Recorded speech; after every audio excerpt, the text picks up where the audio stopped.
Good evening and welcome to the TUSK Practice Sales webinar. I am your host, Joshua Swearingen, and this evening we're going to be digging into some legal conversation with Brian Kaleo from Dykema Legal Group. Brian, thanks for joining us. We really appreciate having you here. Yeah, Josh, really a pleasure to be here. Always enjoy getting together with my friends at TUSK to talk about healthcare consolidation. Well, we have as organizations, we have a long and storied history together, and it usually ends up with a lot of laughter and a lot of good times. So we love having you on. Appreciate it.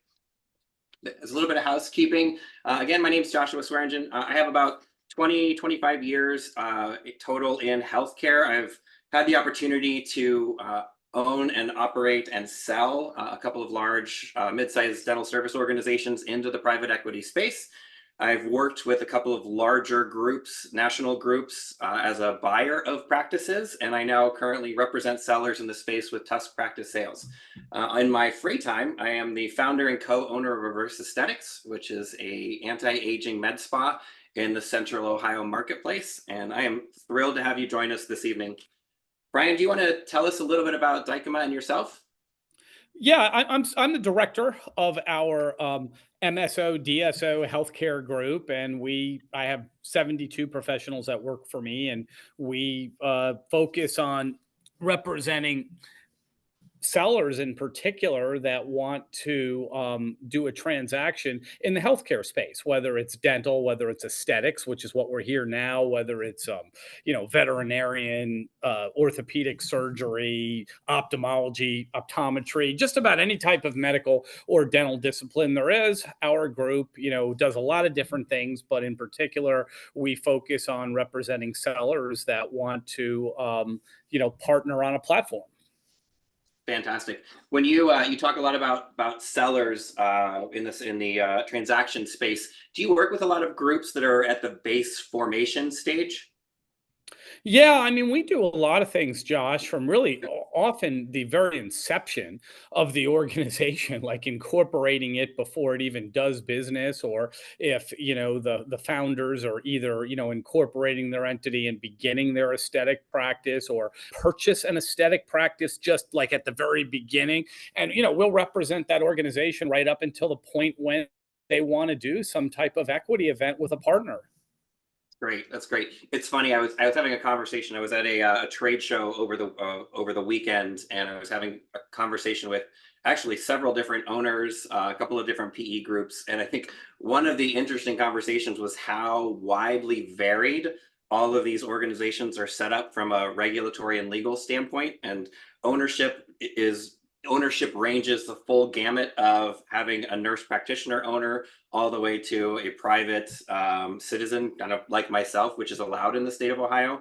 And it seems like the regulatory environment is either incredibly loose or there's very minimal oversight, at least at this stage in the game. Would you agree with that? Well, it depends on where you are, Josh. I mean, that's true and not true. I think the thing I would say is the regulatory scheme varies widely from state to state. There's no like federal regulation that governs everything. There are some federal regulations like HIPAA or not even really in this context, but there are some federal regulations that cover things. But by and large, aesthetics practices are governed by state law, and state law varies widely. Some states like Ohio and other places will let non-healthcare professionals like non-physicians, non-nurses own these aesthetic practices directly. And those are the easiest states to do business in. Some on the other extreme require a physician owner. They won't let a nurse practitioner or a registered nurse do it. It's got to be a physician. Then there are other states that will let a registered nurse do it under collaboration or supervision of a physician. So, it can get quite intricate and complicated, and it really depends on what state you're in. So before you create an organization or acquire an organization, you need to understand what state you're in, what regulatory scheme applies, and make sure you're abiding by that. Sure, sure. And I would imagine that for those organizations that have goals to expand into multiple states, that gets even more complex and more fun for you guys to handle. Yeah, I mean, it's not gonna be one size fits all, right? Some Sure. states are gonna be easy. If, like, they wanna do business in Ohio, I'm like, "Don't worry about it. Just, you can own the thing yourself." But if you wanna do business, someplace like, just for example, California or Texas or something, you may have to have a physician owner. Like, it's not Right. even good enough to have a nurse practitioner, and then there's a lot of states that will let you have a nurse, practitioner or registered nurse under collaboration or supervision. So, this is why, it's sort of like, don't try this at home. It's really important that you set this up the right way and make sure, you understand what the regulations are in the state where you want to open the practice, and make sure you're able to follow them. Right. Yeah, completely agree.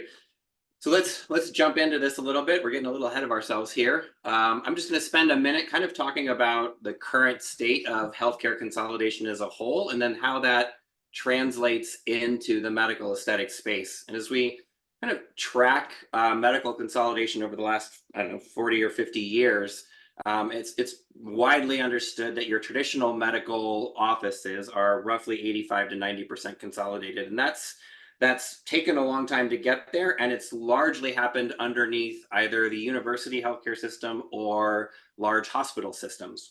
You don't see a lot of private practices in the pure medical space any longer, unless they're concierge practices or in incredibly bougie markets where they can afford to operate on a fee for service basis. If you move forward and you look at dental consolidation, and we've operated for a long time within the dental space as well as several other healthcare verticals.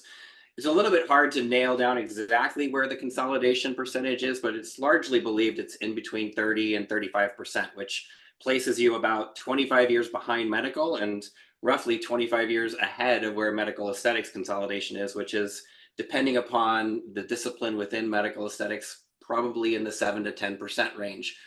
Brian, is that would these be consistent with the numbers that you're hearing when you're talking to clients and doing your industry functions? Yeah, I mean, the medical consolidation, that's, certainly in the ballpark of the numbers as I understand it. The dental consolidation, same thing. It might be a little less than that, but same thing. Medical aesthetics, it's interesting. I've heard it's as low as 4%. I've heard it's as high as 7%. It's so new, the consolidation of the aesthetics industry, that we're not even capturing good statistics yet. After we've done this for 4 or 5 years, there'll be some really good, if it follows dentistry and medical, there'll be some folks that emerge that track this, that have publications that start studying this. But it's so new right now in aesthetics. It's just the best guesstimate we have, and I Yeah, would say 4 to 7%, something like that. So not, consistent, in the ballpark of your sure. numbers. But the important thing is, there's lots and lots of runway. This is a brand new, trend here in aesthetics, that there's going to be this consolidation, and sellers stand to get a nice return on their, investment by monetizing the organization that they created. This has been going on for decades in medical. It's been going on in dental for at least 10, 12 years. Medical aesthetics, it's been going on, I mean, best get like 2 years or so. I mean, it's relatively new, and there's lots and lots of runway. Yeah, it's funny. As I mentioned, I was at the trade show this past weekend, and if you go to any dental trade show these days, large scale or national or anything like that, there are large aggregators all over the place. They all have booths there. There are private equity groups all over the place, and even within, and then going to the medical aesthetics meeting this past weekend, even within that space, there were very very few prospective buyers there, very very few aggregators. They're just, it feels like we're on the verge of that taking off, but it still hasn't quite caught on yet with the broader community. So I think it's going to be really interesting to kind of follow this thing from the very beginning all the way up through the next 10, 15 years of private equity moving into the space. I feel like in the next 10, there's going to be 30, 40, 50, 60 buyers, just like in dentistry, maybe a lot more than that, but right now it's the early stages. So, there's a handful of them, and they're doing a lot of deal activities. It's interesting to Yeah, watch, but it's yeah. not, it's not dozens and dozens and dozens of buyers. But like you said, I feel like we're on the verge of, before too long, if we do this show again next year at this time, you're going to start to see an exponential increase in the amount of buyers that are going to be out there. Yep, couldn't agree more. Most of my conversations over the weekend were with private equity groups who were desperately seeking their initial platform investment. And I mean, I probably had 15 or 20 meetings with groups that were in the same boat, just trying to find a well-formed platform. Yeah, and that's the thing. If we can learn anything from dentistry, one thing we've learned is you got to pick the right partner. And it's a little bit new. And, we don't know everything about every partner that's out there yet. We're gathering lots and lots of information. And with each passing day, are getting a little bit, more informed about all the buyers out there. But, for the next couple years, you're going to have a whole bunch of new buyers enter the marketplace. And I think the key for sellers, and I know we're going to talk about a lot of this stuff today, is you got to pick the right partner. So that means doing your diligence and understanding the buyers in the marketplace and what they represent. Yeah, I think one of the luxuries that we have, because both of our organizations have been so active in the dentistry space, a lot of the private equity backers are consistent from vertical to vertical. So, we've had a lot of experience with these private equity driven groups in dentistry that are now moving into the aesthetic space. So we have a pretty good understanding of how they treat those investments, how they treat their people, and how they build out those groups, which I think will help defray some of the risk, certainly for the clients that we represent, but it will also allow us to funnel deals to those groups that we know are very, very well represented and have a good backer behind them. Well, I mean that's true. I mean, what's happened? Just like people that had had a lot of success in medical went into dental, and then we knew their track record from medical when they were in dental. Now we know at least a few of the Yeah, buyers, started out in dental, and now they're in aesthetics. So certainly with those buyers, we do know their track record. We have a lot of information and can really make well-informed decisions on behalf of sellers. But there's going to be here dozens and dozens of people that enter the sure. marketplace in the next year or two. And some of them, probably a lot of them, Josh, we're not going to know anything about dentistry. I mean, maybe they were in dentistry, maybe they weren't, but, there's going to be a bottom line is there's going to be a lot of buyers that we don't have, direct experience with on the, that, hey, we did a bunch of deals with them in dentistry. We know who they are. So it's going to take some time to get to know them and understand what they're about. The good news, though, is with all of our experience in dentistry and the rapidly growing experience in aesthetics, I mean, we've done dozens of deals here even in the last couple of years, is we're learning about what the most beneficial deals look like to the sellers. So even if we don't know the buyers, we know what works best for the sellers and can really assist them. Sure, sure. That's great.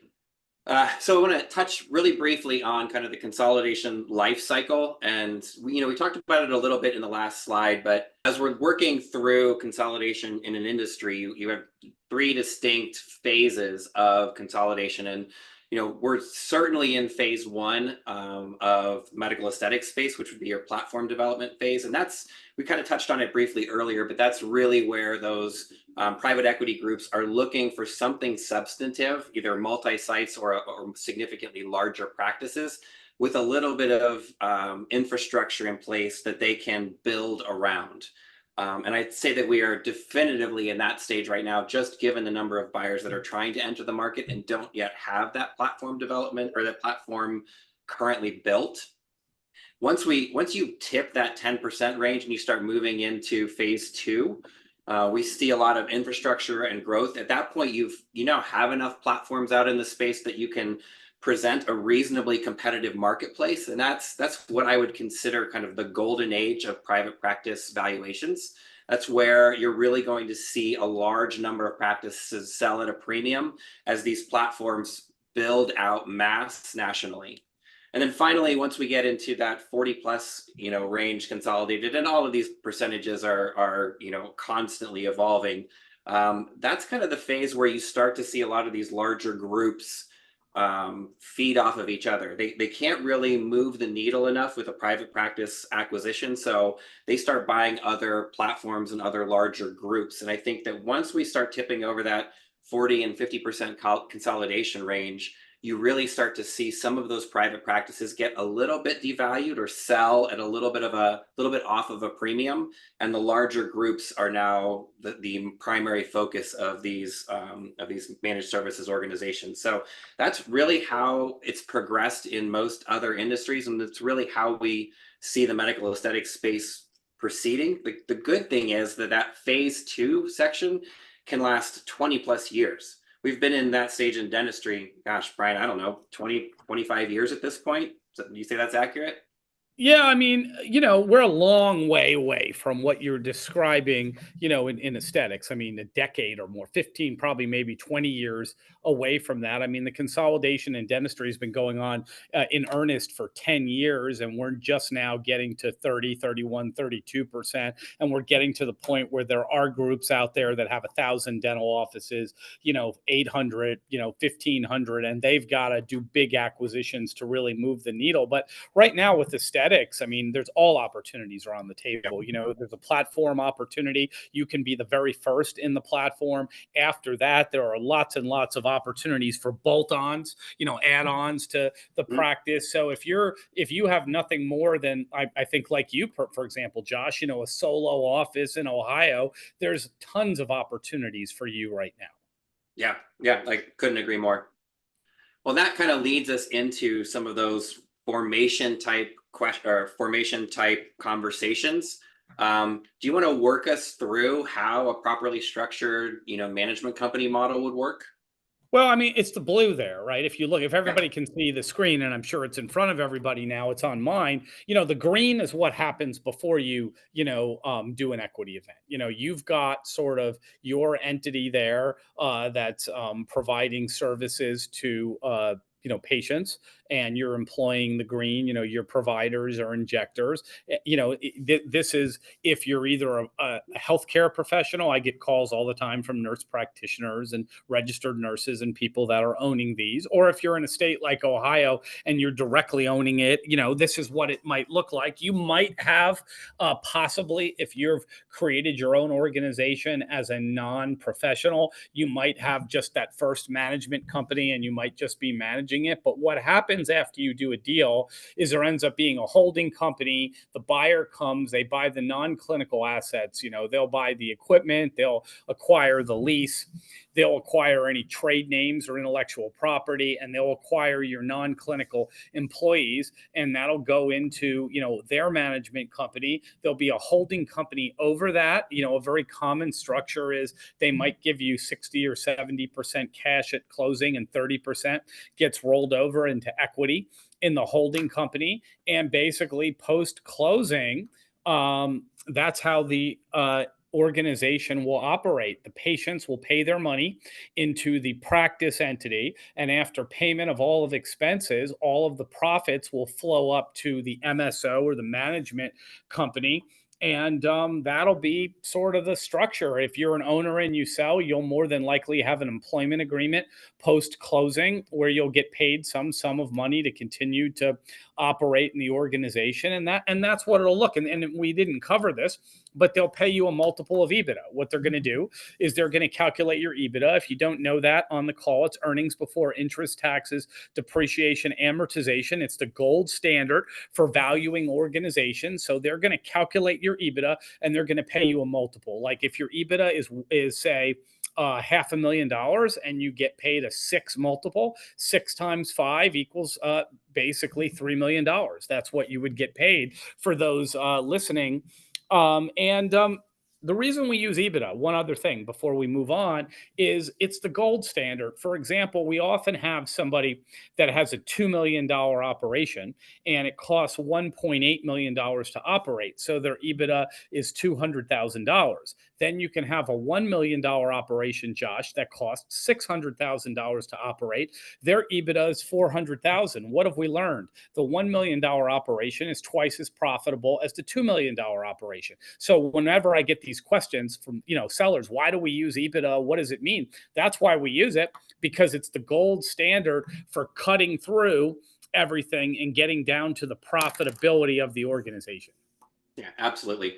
We run into that all the time. It's funny. We'll regularly talk to prospective sellers who they have one location and they're trying to decide if they want to sell now or open a couple of other locations, theoretically, and sell at a later date. And what we've found is many of these operators, they'll have one really great profitable business, and then they'll get a little bit distracted by this side project, and ultimately the EBITDA of both locations together ends up being less than their primary location prior to starting the second one. So I think understanding where your profitability lies, and making sure that you're protecting it at all costs is critically important. Yeah, I Um, mean, sometimes it's like the old saying, Josh, sometimes less is more, right? People mhm, sometimes think, I've got absolutely. one aesthetics practice, I'm going to open up two and it's going to be more valuable. And unfortunately, that's not always the way it is. I mean, in a perfect world, it is. You have one practice that has, 250,000 or 300,000 of EBITDA, and you open up a second one and that's 300,000. And you're like, yay, I've got $600,000 of EBITDA. I've doubled my performance. That would be wonderful. And that does happen sometimes. But Sure. what happens a lot of times also is you've got one office, maybe the EBITDA is 500,000, and then you open up a second office and it's running like negative 100,000. So the EBITDA of the whole organization is now 400,000 instead of 500,000. So what have you done by expanding? You've lowered the value of the organization. Yeah, and increased your headaches twofold. Yeah, now you got to go two places. You could have just went to Now one you got to place think. with a 500,000. Now you're going to two places with 400,000. So yeah, Sounds that's like a right. terrible deal. Yeah. So Brian, at what point, I'm looking at this management company structure. If you're either a prospective owner or you're thinking of selling and or even potentially expanding, at what point do you go through the process of actually building out a proper management company structure?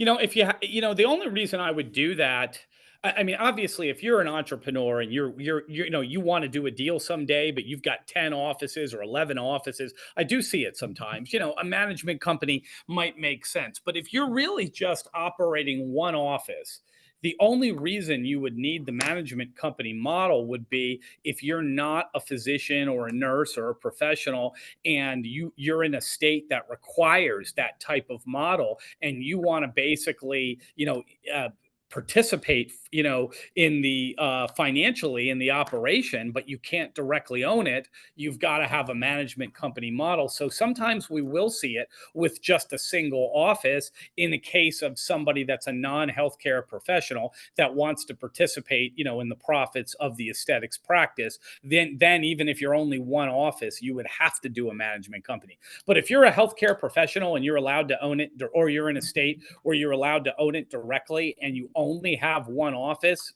I wouldn't recommend doing the management model. Got it. Got it. Makes perfect sense. So moving on, working through kind of the transaction process, and I don't know how much detail you want to get into here, but I will leave that up to you. Yeah, I mean, look, right, this slide is if you're interested in exploring an equity event or exploring partnering with somebody, this is what you can expect. You're going to have pre-letter of intent. I could have called that coffee. Yeah, I should have put a coffee cup. The next time I do it, it's like coffee or dinner. I mean, what it means is, you're going to meet the That's buyer, great. you're going to have coffee, maybe you're going to have dinner, maybe you're going to chat a little bit on the phone, maybe you have a meeting or two. You're just figuring out each other. You don't know if you're interested, they don't know if they're interested. You got to get to know each other a little bit. Assuming, if that meeting doesn't go well, then that's the end of it. If you meet them and you're like, hey, these don't seem like the type of people I want to partner with, well, that's the end. If they meet you and they're like, this is not the type of practice we want to affiliate, then it probably ends. But if everybody likes everybody, then you go to sort of step two, where you'll sign usually a non disclosure agreement and you'll exchange financial information and other information so they can sort of learn about your practice and figure out, what your EBITDA is, do a preliminary calculation, of your EBITDA and sort of get a sense for the value of your organization. And again, sometimes in diligence, they may see something they don't like, you may see something you don't like, and that may end it. But assuming that continues to go, everybody, looks at everybody's information and everybody still likes everybody, then you go to step three and there'll be a non-binding letter of intent. And what it basically means is they're going to say, hey, thank you. We've enjoyed meeting you. Enjoyed our conversations. This will confirm that, we want to do business with you. And we've made a preliminary calculation of your EBITDA of X dollars. I'll just say a 500,000. That's the example I seem to be using so far. We've calculated your EBITDA at a $500,000, assuming we verify that and that checks out. We're going to pay you, let's just say, a 6 multiple, and you're going to get $3 million for your practice. And there'll be other things in there, non-competes and other requirements, and you'll sign that if you're interested. Sometimes you'll negotiate back and forth a little bit on the LOI. There's a lot of discretion and a lot of opportunities to negotiate a lot of things.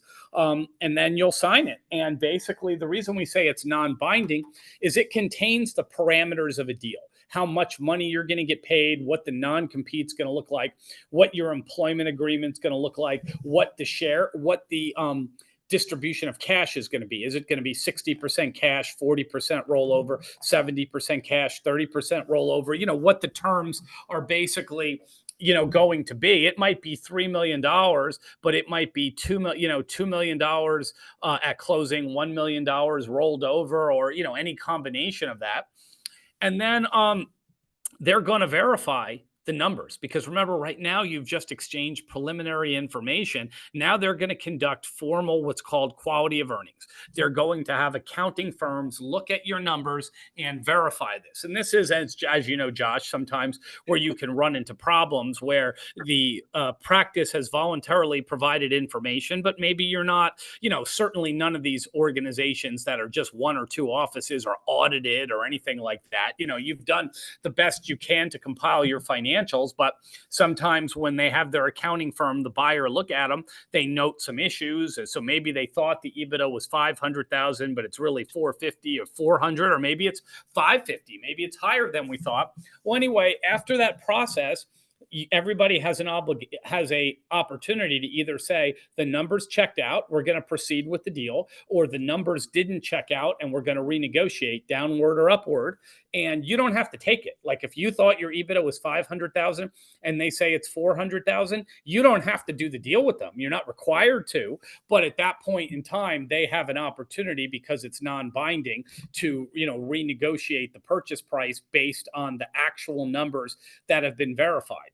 Assuming that everybody can reach an agreement on what the numbers are and the numbers have held, then you'll proceed to definitive agreements, and that'll be non-clinical asset purchase agreement and a whole host of other documents you'll have to sign for your rollover interest in your shares. And then that'll be once those agreements are finalized and you sign, that'll be the closing. I mean, that's it. So what I'm getting from that is, if the pre-letter of intent is coffee, the quality of earnings is like a proctology appointment. Would that be correct? It's funny you say that. Some people have compared it to a colonoscopy. I mean, really, some sellers that I've represented that I don't think it's that bad on an objective basis. But if you've created your aesthetics organization and, you're not maybe, as sophisticated an organization because you're just one office, and you've run it like a mom and pop operation that thousands and thousands of people do, and there's not a thing wrong with it. The only thing I would say is it's not a super, sophisticated organization. And then all of a sudden the accountants come in to do their quality of earnings. It can definitely feel like a colonoscopy of sorts, but you'll get through it. I mean, that shouldn't frighten anybody. I mean, you suck it up, you produce the information, you answer the questions. And as long as you've got a solid organization that is profitable and your numbers check out, there's usually a pretty good deal to be had. Yeah, I agree. We, as an organization, we're very, very involved in the quality of earnings process, our analytics team. So we do everything we can to mediate the lift on the sellers, but even so, it can still be somewhat exhausting. No, but that's where a firm like TUSK can really add value. Just to be clear, for anybody listening to this, I'm not, being paid a promotional fee to promote these guys or anything like that. But this is where they can really add value. If you look at this chart, when you get to the letter of intent, you've got to rely on your sell side representatives to be able to understand what the market is, what the fair market value of your organization is, and what the market terms are. So nothing gets into the letter of intent that shouldn't be there. And then when the time comes to do the quality quality of earnings, you need somebody that's able to defend your EBITDA amount. Let's say you thought your EBITDA was a 500,000 and the buyer comes in and says it's 300,000. If you're by yourself doing the process, you might not know, what to do. But if you have representation like TUSK or somebody like that, they're going to fight for you. They're going to say, maybe a buyer, you missed these things. We disagree with your analysis, and they're going to push back. And I've often seen situations where, we thought the EBITDA was 500,000. The buyer said it was 300,000, but through the efforts of, Josh and his team and others over there, we've gotten the number up to something that ends up being, in the end of the day, a pretty fair deal. Yep. Yep. We are all advocating on behalf of the client. And then post-transaction, do you want to dig into this at this point? Well, this is what's required of you. Yeah. I don't think we got to go through this too much. Yeah. Usually there's not flat out exits. It's not like you sold your McDonald's franchise and, the new buyer came in and you're done and that's the end of it. No, this is sort of, you're going to work there for 3 to 5 years post closing, maybe longer. You're obviously expected to be a good corporate citizen, even though you sold and got some money. You've got to continue to grow the organization and work there, because remember, you're going to be more often than not have a rollover interest and get to participate in the second equity event. And often the participation in the second equity event is a lot more lucrative than the cash you got at closing. So you want to be a good corporate citizen. You want to help grow the organization and get to the second liquidity event. Now, earnout, often there's an earnout in this marketplace because it's a little tricky out there today. If the buyer and seller can't quite agree on the EBITDA, another way to deal with it is if we as the seller swear that the EBITDA is 500,000, but the buyer thinks it's 300,000, sometimes we'll say, look, we don't need to argue about this. Let's set an earnout. If the EBITDA ends up being 300,000, then, a year from now, a year or 2 years from now, if the EBITDA ends up being 300,000, then you don't get any more money. We were right and that's it. But if it ends up being 400,000, we'll pay you additional money. And if it ends up being 500,000, we'll pay you additional money on top of that, often the equivalent of if you were right and we were wrong. So, an earnout is a nice tool between buyer and seller. If there's just a good faith disagreement as to what the EBITDA is, it's a way of resolving that. Yeah, that's great. Well, as we talk about preparing for a sale, I think that we've discussed a little bit of what's going on in the marketplace. I think there's a lot of opportunity now, and especially over the next probably 7 to 10 years for some of these sellers. And I think getting properly prepared for that is critically important. I put together a small list here that I think will be helpful to prospective sellers out there. Brian, feel free to chime in whenever you want. But I think one of the things that I'm always a little bit surprised by are the lack of a really true understanding of what a person's individual wealth planning or retirement planning looks like. So when we have prospective clients come to us, and I'm sure you guys do as well, one of the first questions we ask is, what is your number? What are you looking for to get out of this transaction? And, that number is based largely around what your wealth planner or financial advisor should be telling you. So having a really good idea of what you need to move on to the next stage of your career is critically important. And then on top of that, based upon what your number is, understanding the present market value of your business is very, very important. And one of the things that we do at TUSK is we provide a free market analysis for anybody that requests one, or that anyone that is interested, and we can give you a good idea of how we believe a deal would come through for your practice and how it would likely be structured, so you can begin to make decisions, whether that's immediately now or planning well into the future, around some business modifications that will help you maximize value at some point. I think on top of that, if you're considering a transaction and you're kind of looking into what that's going to be like over the next 12 to 18 months, working on optimizing your business and ensuring that you have the right team built around you to protect you throughout the process. I think that there's no shortage of buyers out there who would happily come in and control the entire process and provide you with a number that may look very nice at the front end, but may fall apart upon closer inspection. Josh, I was talking at a aesthetics conference recently, Yeah. about a week back, and I was talking, to a panel of, specialists on sell side, and one of the things that we said, there were some TUSK people involved, and we were having a conversation. Is this should be complicated? Okay, what I mean is, I don't want to, overcomplicate it or deliver bad news to anybody listening here, but you can make this real easy. Just sign whatever the buyer puts in front of you. That takes like 30 seconds. But if you do that, you'll never know if you've gotten fair market value, for your organization. I mean, what you have to look at is, what is your EBITDA, and make sure it's Yeah. correct. What is the multiple? Is that multiple consistent with market? How have they calculated the EBITDA? How have they calculated the multiple? Because sometimes you'll get a low multiple and it's the best value because they've been very generous with the EBITDA. Other Mhm. times you'll get a high multiple, but it's not a good deal because they've really sold the EBITDA short. And you really got to look at that very, very carefully. And then you've got to look at the other provisions you're talking about. Is what they're asking for consistent with market? If the quality of earnings comes back, wrong, is there somebody that's going to go back and forth and argue over it and get that number up higher? This stuff takes time and, gets complicated. And that's the value, because I'm often asked again, why should you go with, a representation like TUSK, or a firm like TUSK, or should you just go it alone? And this is what we're talking about. I mean, if you feel like you know exactly what the market is on every one of these provisions, and funny, Josh, if you sell your office in Ohio because you've been doing this forever, maybe you don't need a representative because you understand all this stuff. But unless you can tell me that you've been in this industry and you understand, what the multiples of EBITDA are that are paying, how they calculate EBITDA, how to defend your EBITDA, all the other terms like non-competes and, post-closing obligations. If you don't have an understanding of this stuff, then that's the value that advisors, will bring to the table for you. Yeah, I couldn't agree more. And I think, quite frankly, if I tried to sell it without the help of TUSK, Kevin would be very hurt. So I don't think I'll do that. Yeah, I But know, but I'm just saying you almost yeah, have to be somebody like you. I mean, it's just interesting.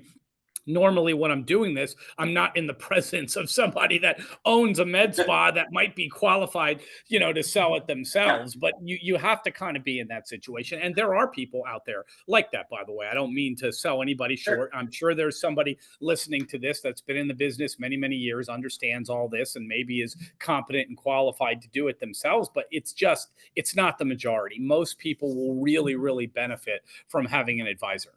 Yeah, I agree, and I also think there's also a time element of it that if you did want to try to handle this yourself, it would be absolutely time exhaustive. So you need someone there that can help alleviate some of that workload and make sure that you have checks and balances on the back end, but from both a deal structure standpoint and a legal representation standpoint. You would never want to sign your business over without having a very, very qualified healthcare attorney reviewing every single dot and dash of that contract. And I think finding the right advisors is critically important. So that You kind only of get one chance, Josh, to sell your life's work. That'd be the final yeah, thing I would say here.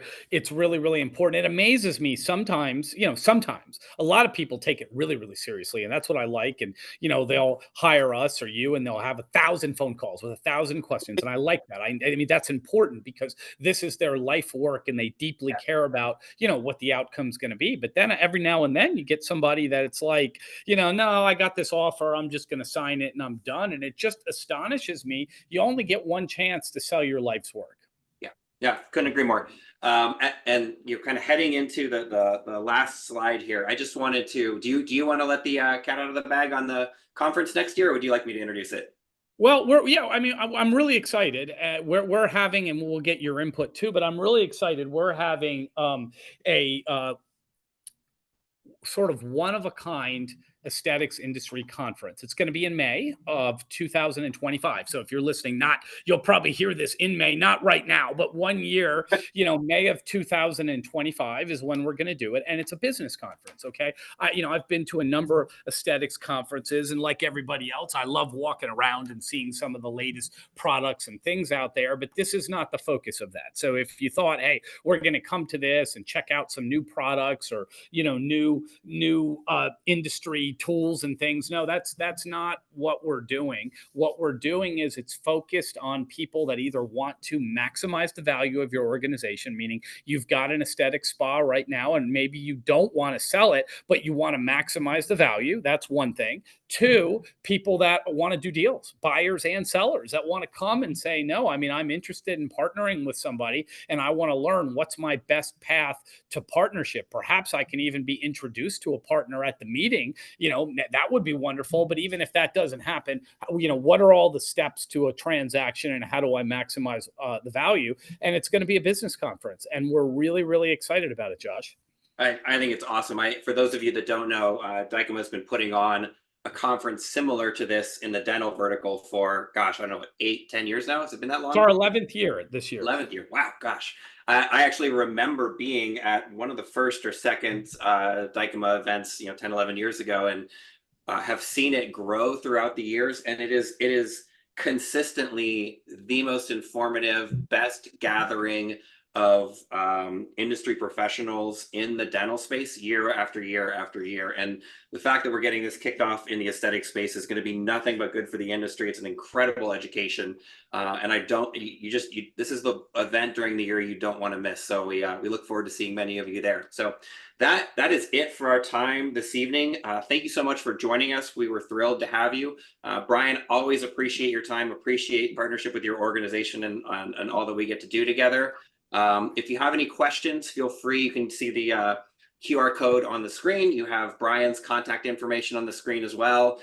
We'd love to talk to you if you're a prospective seller or potentially looking to start up an organization and properly build out the legal infrastructure of an entity. But thanks so much for joining us tonight. Have a great evening.